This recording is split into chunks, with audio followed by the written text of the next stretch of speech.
ზაზა შათირიშვილი განცხადებას ავრცელებს ფილოსოფოსი საქართველოს წინააღმდეგ წარმოებულ ჰიბრიდულ ომზე წერს.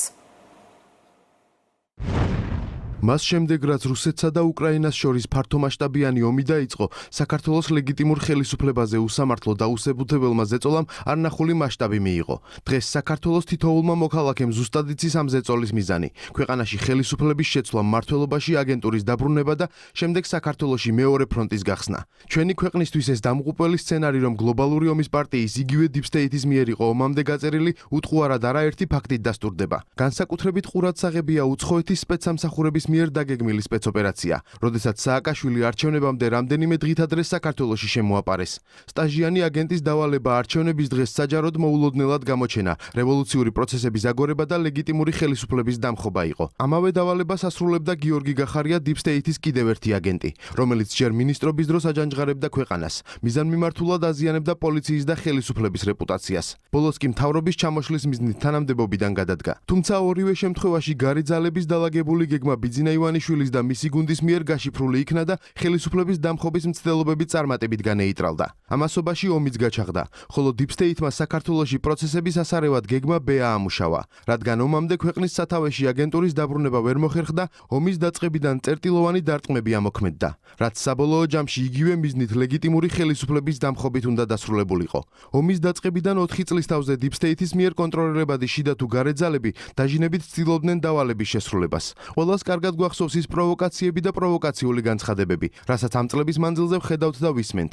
მოხალისე მეომრების გაგზავნის მოთხოვნა უკრაინაში, სანქციების დაწესების კამპანია, ელჩის გაწვევა, ომში ჩართვის პირდაპირი მოწოდებები. ამ დამღუპელ ნაბიჯებზე უარისმთქმელი ადამიანების, მათ შორის ბიძინა ივანიშვილის დასანქცირება და ასე შემდეგ. საქართველოს წინააღმდეგ წარმოებულ ამ ჰიბრიდულ ომში რამდენიმე ასეული აქტორი და ევროკავშირის სხვადასხვა უწყებათა მთელი კოჰორტაა ჩართული. მათთვის არასასურველი ხელისუფლების ცვლილების ხელწერა კი რამდენიმე შრედიყოფა და ყველა ეტაპს თავისი მახასიათებელი ნიშანი აქვს. ქვეყნის სუვერენიტეტის ჩამოშლას და აგენტურის მმართველობაში დასმას კი გარედან და შიგნიდან კონკრეტული აქტორები და ევროპული სტრუქტურები სინქრონულად ცდილობენ. დიპსტეიტის მოქმედებების უმთავრესი ნიშანთვისება გახლავთ ის, რომ არასასურველი ხელისუფლების სხვადასხვა გზით ცვლილებას ისინი ხალხის ხელით ახორციელებენ. საქართველოს მაგალითზე მოდელი ყველაზე უკეთესად ჩანს. წლებია დიპსტეიტის მიერ მართული ევრობიუროკრატია, წამყვანი სტრუქტურები და მაღალი თანამდებობის ჩინოვნიკები უსამართლოდ აკრიტიკებენ საქართველოს ხელისუფლებას, ხოლო ხალხს უკიჟინებენ, რომ ქვეყანა ევროპულ გზას შორდება. ამ პროცესში ცრუ პროპაგანდის მაქსიმალურად გავრცელებისთვის არაფორმალური ოლიგარქები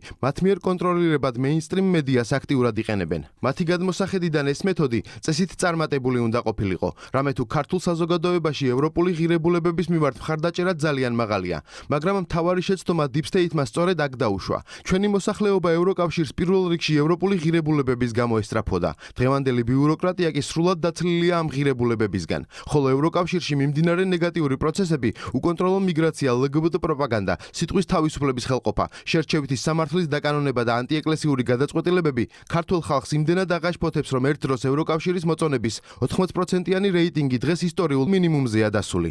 ანუ გამოდის საზოგადოების მოტყუებამ და არჩევნების გზით ხელისუფლების ცვლილების მეთოდმა არ გაამართლა.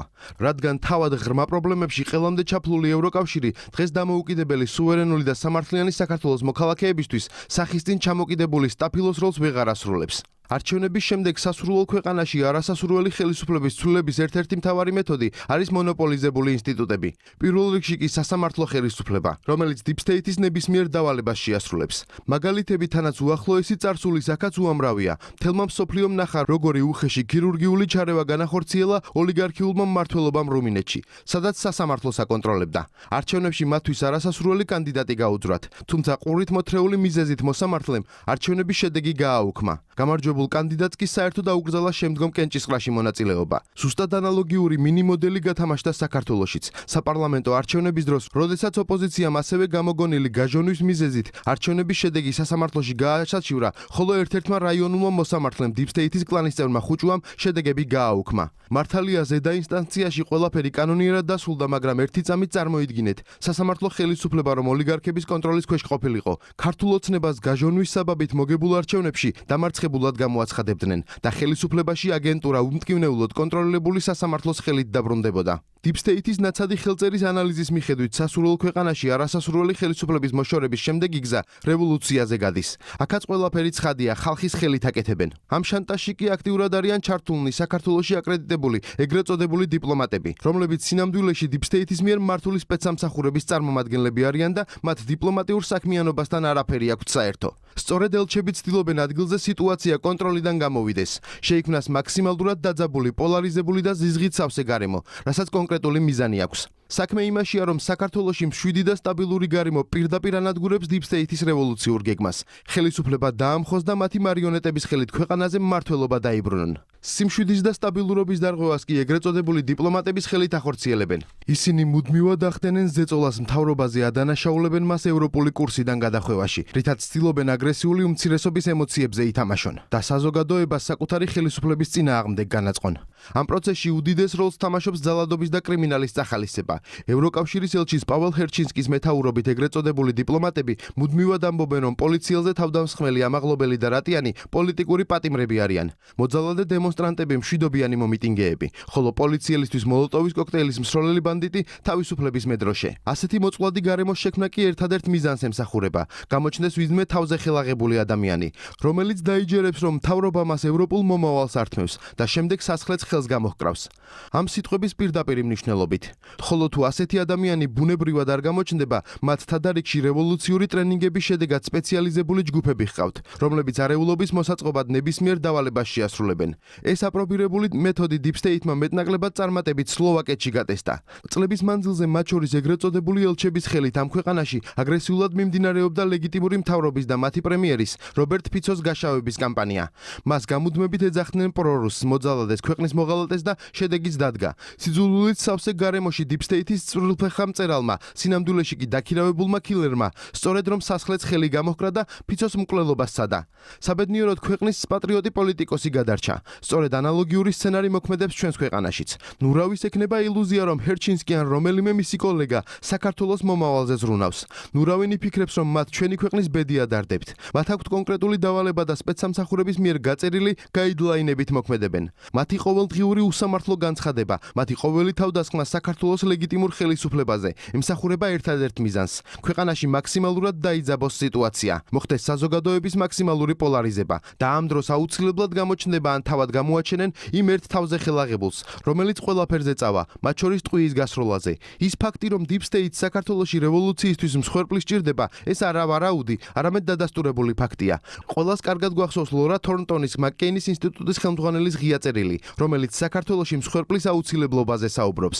საზოგადოებას ასევე კარგად ახსოვს ევროკავშირის მაღალჩინოსნის ოლივერ ვარჰეის ზარი ირაკლი კობახიძესთან, როდესაც Deep State-ის გავლენიანმა აგენტმა პირდაპირ უთხრა საქართველოს პრემიერს, ხომ გახსოვს რა დაემართა რობერტ ფიცოს. დიახ, ის რაც სლოვაკეთში მოხდა წინასწარ დაალაგებული და კარგად გააზრებული პროცესის შედეგი იყო. ისინი ქმნიან სიძულვილით სავსე გარემოს, ისინი წაახალისებენ ძალადობას და კრიმინალს, ისინი ფეხქვეშ გათელავენ ინსტიტუტებს, ისინი შენებას ნგრევად, ხოლო სიკეთეს ბოროტებად წარმოაჩენენ. ხოლო როდესაც ზამბარა მაქსიმალურად დაიჭიმება, როდესაც ჩათვლიან, რომ აგრესიული უმცირესობა რევოლუციისთვის მზად არის, აუცილებლად გამოჰკრავს ვინმე სასხლეთს ხელს და მათთვის ასევე ნანატრი მსხვერპლიც რეალობად იქცევა. სწორედ ამ მზაკრული გეგმის ნაწილია ეგრეთ წოდებული დიპლომატების არაბუნებრივი აქტიურობა. მათი ყოველი უსამართლო განცხადება, დაუსაბუთებელი კრიტიკა და ზოგ შემთხვევაში სახელმწიფოსთვის შეურაცხმყოფელი ქმედებები ერთადერთი მიზნით არის ნაკარნახევი. საქართველოში შექმნან უკონტროლო ვითარება და შემდეგ როგორც სპეცსამსახურების ტერმინით იტყვიან, თუ დამკვეთი არ არსებობს, დამნაშავე მხოლოდ ერთია. ამიტომ უნდა ვიყოთ ძალიან ფრთხილად, არ უნდა აუყვეთ ემოციებს, არ უნდა დავიჯეროთ, რომ პაվել ჰერჩინსკი თუ რომელიმე დიპლომატი საქართველოზე ლოცვით მუხლებს გადაიტყავებს. პირიქით, ეს ხალხი Deep State-ის დავალებებს ასრულებს და თითოეულ მათ სიტყვას და ქმედებას სწორედ ამ პრიზმიდან უნდა შევხედოთ.